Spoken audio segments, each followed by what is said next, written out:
कुछ थोड़ी सी मौलिक बातें मैं आपके सामने रखना चाहता था जो कि समाज सेवा से संबंधित हैं, और मैं समझता हूं कि वो अगर हमारे और आपके बीच में थोड़ा उसके बारे में जानकारी ऐसी हो कि हम और नजदीक एक दूसरे के आ सकें, तो हम सब मिलजुल कर कार्य करने में सक्षम होंगे और ज्यादा आसानी से सक्षम होंगे।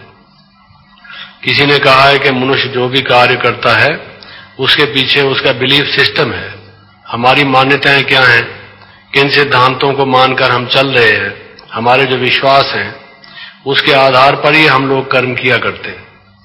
कोई ना कोई जो हमारा व्यवहार या कार्यकलाप हम करते हैं उसके पीछे कोई ना कोई हमारी मान्यता होती है। तो आज जो हम समाज सेवा की बात करते हैं उस संदर्भ में भी मेरे ख्याल में हमारे माइंड में ये कुछ बातें क्लियर होनी चाहिए कि समाज है क्या।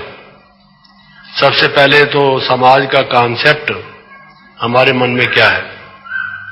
अगर हम समाज शास्त्र को उठाकर देखते हैं या सोशियोलॉजी या सोशल साइंसेस की बात करते हैं तो आज कुछ पिछले 100, 125, 150 वर्ष से ये कहा चला आता रहा है कि मनुष्य पहले गुफाओं में रहता था, जंगलों में रहता था, और जो एप्स हैं, वन मानुष है, वो हमारे पूर्वज थे।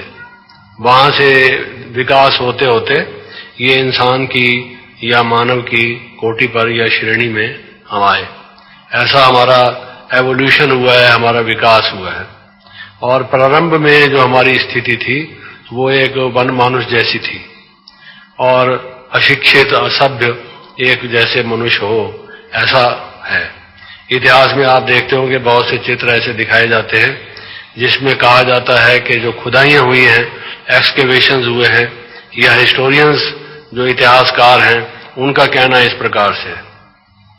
तो ये एक परंपरा की बात है या इतिहास की बात है या कुछ लोगों की खोज की बात है, जो कुछ भी है, कुछ मान्यताएं इस प्रकार की चली आ रही हैं। दूसरी तरफ हमारे भारत की जो संस्कृति है, हमारे भारत के जो साहित्य हैं, जो आध्यात्मिक साहित्य है, विशेष रूप से जो हमारे बुजुर्ग कह गए हैं, वो ये कह गए हैं कि ऐसा नहीं है। पहले सतयुग था, उसके बाद त्रेता युग आया, फिर द्वापर युग आया, फिर कल युग आया। इंसान में गिरावट होती चली आई है। ऐसा नहीं कि इंसान पहले से अच्छा बनता चला आया है, बंदर से या वन मानुष से वो इंसान बना है, बल्कि इंसान से वो वन मानुष बना है। इंसान पहले इंसानियत से रहता था और उसका व्यवहार पहले अच्छा था। लोग एक दूसरे के दुख सुख में शामिल होते थे, उनमें करुणा, सहानुभूति, एक दूसरे के प्रति सहयोग की भावना, उनमें इस तरह की जो फीलिंग्स हैं वो होती थी। और इंसान में अब वो संवेदनशीलता कम होती आई है धीरे धीरे। उनका कहना ऐसा है कि इस तरह की बात है। पहले पहले लोग कुछ मनन चिंतन करते थे, आध्यात्म की ओर ध्यान देते थे, न भी देते हो, कोई आस्तिक हो या नास्तिक हो, अधिकांश लोग नैतिक मूल्यों की ओर उनका अटेंशन था, जो कि धीरे धीरे कम होता गया।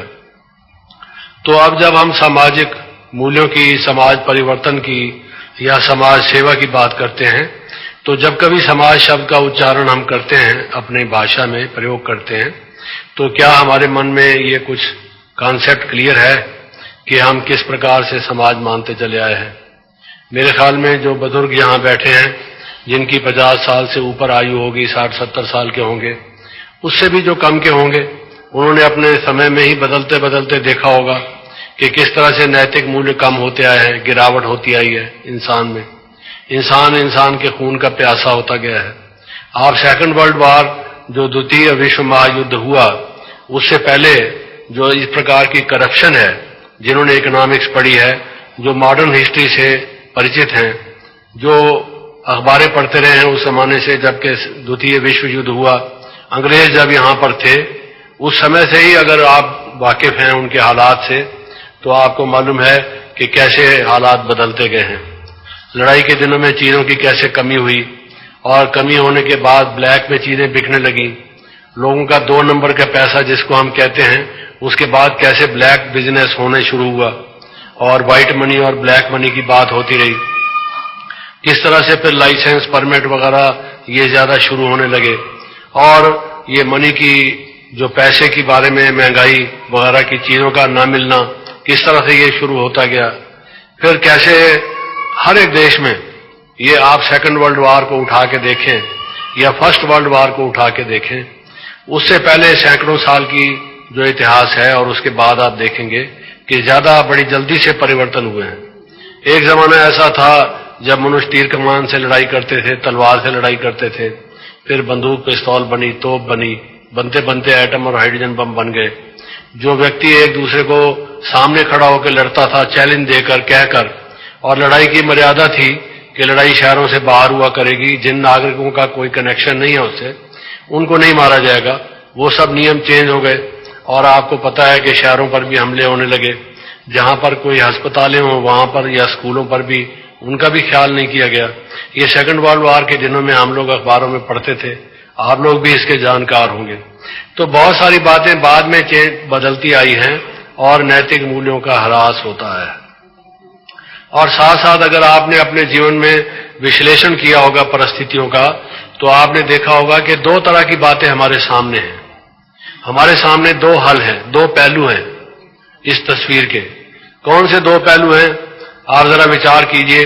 एक तो ऐसा समाज हो सकता है कि जहां पर लोगों का खाना पीना अच्छा हो, लोगों में चिंता ना हो, लोगों की सदचर्या जीवन जो है सद्व्यवहार हो, सदाचार हो, और वो आपस में हार्मनी, जैसे सुबह को एक सेशन था, मेल जोल से रहते हों, प्यार प्रेम से रहते हों। तो आपको मालूम है आज डॉक्टर्स लोग कहते हैं कि जो मनुष्य की 80% से ज्यादा, 80% से ज्यादा बीमारियां हैं वो मानसिक तनाव के कारण है, मेंटल टेंशन और स्ट्रेस के कारण है, स्ट्रेन के कारण है। उन बीमारियों की काफी लंबी चौड़ी सूची बनाकर दी जाती है जो आज प्रचलित है, चाहे वो ब्लड प्रेशर हो, हार्ट डिजीज हो, कैंसर हो, यहां तक कि अस्थमा और आर्थराइटिस वगैरह का भी जो कनेक्शन है वो मनुष्य के मानसिक तनाव से किया जाता है। उसका बताया जाता है कि उसमें से कई कारणों में से ये भी उसका कारण होता है।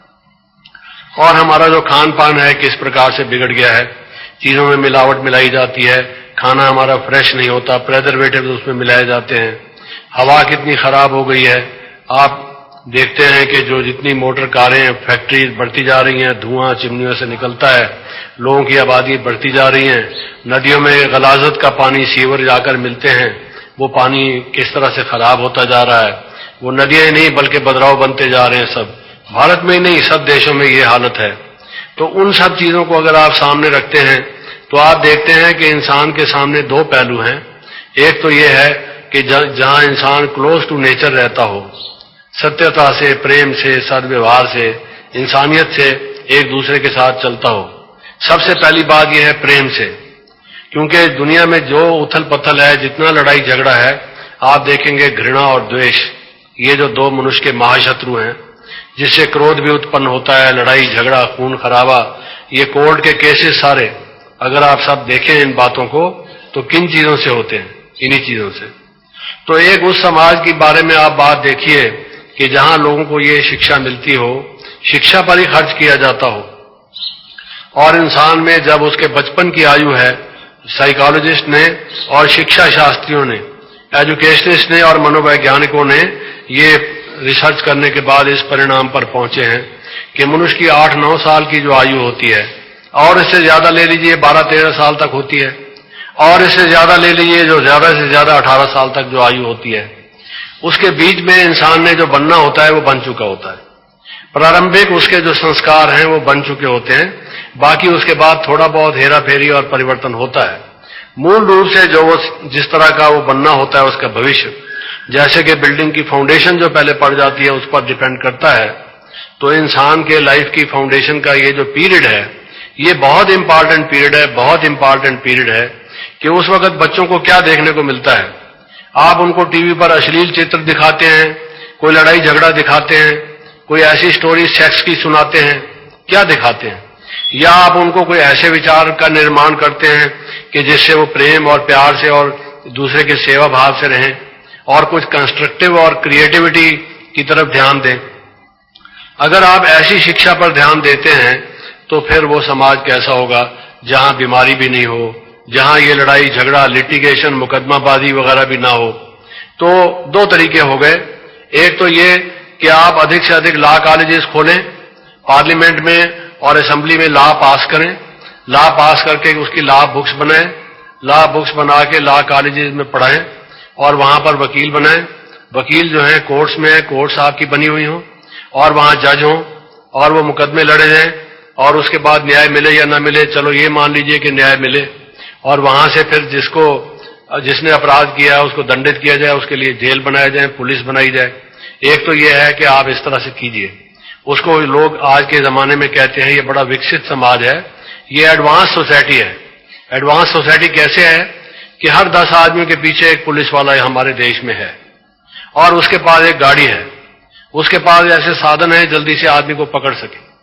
जेलें यहां बड़ी बनी हुई है काफी संख्या में, वकील बहुत हैं, ये वगैरह वगैरह। एक तो ये सभ्यता के निशान माने जाते हैं।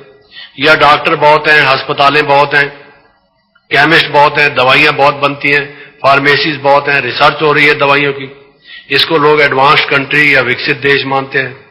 दूसरा ये एक कंसेप्ट आप रखिए कि भाई हमारे देश में तो बीमारियां है ही नहीं, कोई इक्का दुक्का कोई बिरला आदमी होता होगा जो किसी कारण से बीमार पड़ गया होगा, कोई एक्सीडेंट हो गया। दूसरी बात है लोग नियम पूर्वक रहते हैं, मर्यादा पूर्वक रहते हैं, समय पर भोजन करते हैं, जबान के चस्के से नहीं, जितनी भूख है अच्छा खाना खाते हैं, ना किसी से लड़ाई झगड़ा करते हैं, उनका मानसिक तनाव है ही नहीं, तो वो उनकी बीमारियां जो उससे कनेक्टेड है वो उसकी है ही नहीं। और दूसरा तरीका ये है कि आप मेडिकल कॉलेजेस खोलें, फार्मेसीज बनाएं, डॉक्टर्स बनाएं, उनको केमिस्ट बनाएं और अस्पताल बनाएं। ये तरीका है आप खर्च करें, अस्पताल भी बनाएं, जेलें भी बनाएं, डॉक्टर वकील भी बनाएं, ये सब करते जाएं आप। ये मैंने 2 मिसालें दी, ऐसे बहुत सारा हो सकता है। दूसरा तरीका यह है कि आप इंसान ऐसा अच्छा बनाएं जो प्यार से बात करे, लड़ाई झगड़ा करे ही ना, और कोई बात है बात से बात करके उसको खत्म करे, अंडरस्टैंडिंग से, स्नेह से, प्यार से, लेन देन से बात को पूरी तरह से कर ले। उसकी भाषा कैसी हो, उसके रहने करने का तरीका कैसा हो। तो किसको हम एडवांस कंट्री मानेंगे? वो जिसमें काले कोट वाले वकील ज्यादा हैं, या जो डॉक्टर और सर्जरी और अस्पताल ज्यादा हैं, या वो जिसमें लोग नेचुरली हेल्दी हैं। कोई कोई आदमी किसी कारण से हो सकता है अभी उसको कुछ हो, या जैसे मैंने मुकदमाबाजी की सुनाई, ऑल इंडिया रिपोर्टर एक निकलता है जो कोर्ट के केसेस का, अगर आप उसको पढ़ के देखेंगे, जितने भी केसेस होते हैं, चाहे वो काम विकार से, सेक्स से कनेक्टेड हैं, एब्डक्शन हो गया, रेप हो गया, ईव टीजिंग हो गए, सेक्स से कनेक्टेड हैं, या क्रोध से कनेक्टेड हैं, किसी को छुरा मार दिया, कुछ पत्थर उठा के मार दिया, किसी को कुछ और कर दिया, क्रोध आया, उसको घृणा आई, द्वेष पैदा हुआ और उसने कुछ कर लिया, उससे हो गया, या लोभ उसको बढ़ गया जिससे वो करप्शन उसने की, चीजों में मिलावट कर दी और इस तरह से किया है। तो ये सब 5-6 विकारों के कारण। और इनके अलावा बाहर कोई केस होता हो, या कोई बीमारी की जड़ हो, या समाज की कोई खराबी हो, तो आप हमको बताएं। इस तरह से तो कुछ और इसके अलावा तो है नहीं। इंसान अगर शक करता रहे, शक से वो समझता है कि ये देश वाले एटम और हाइड्रोजन बम बना रहे हैं और बताते नहीं है कि हम बना रहे हैं, ये छिप लुक के बना तो जरूर रहे हैं, इसलिए हमें भी बनाना चाहिए। तो दूसरा कहता है भी हमने तो सोचा था ये नहीं बनाएंगे, ये कहते थे हम नहीं बनाएंगे, अब लगता है कि ये बना रहे हैं, हमें भी बनाना चाहिए। और वो समझता है अब इन्होंने बनाना शुरू कर दिया, हमें इससे ज्यादा पावरफुल बनाना चाहिए। चलते जाइए, इस तरह से जितना देश का पैसा है आप उस पर खर्च करते जाइए, there is no end to it. और दूसरा तरीका यह है कि प्यार स्नेह से आपस में मिलकर रहें। भाई काहे को लड़ते हो, तो फिर गरीबी रहेगी। पैसा तो बहुत है, इंसान के पास पैसे की कमी नहीं है, लेकिन गरीब के आंसू पोंछने के लिए पैसा नहीं है। एक गरीब का बच्चा जिसको दूध नहीं मिलता है पीने को, वो पढ़ाई नहीं कर सकता है, बीमार है तो उसको कोई डॉक्टर देखने वाला नहीं है, उसके लिए पैसा नहीं है। एटम और हाइड्रोजन बम बनाने के लिए पैसा है, रॉकेट बनाने के लिए पैसा है।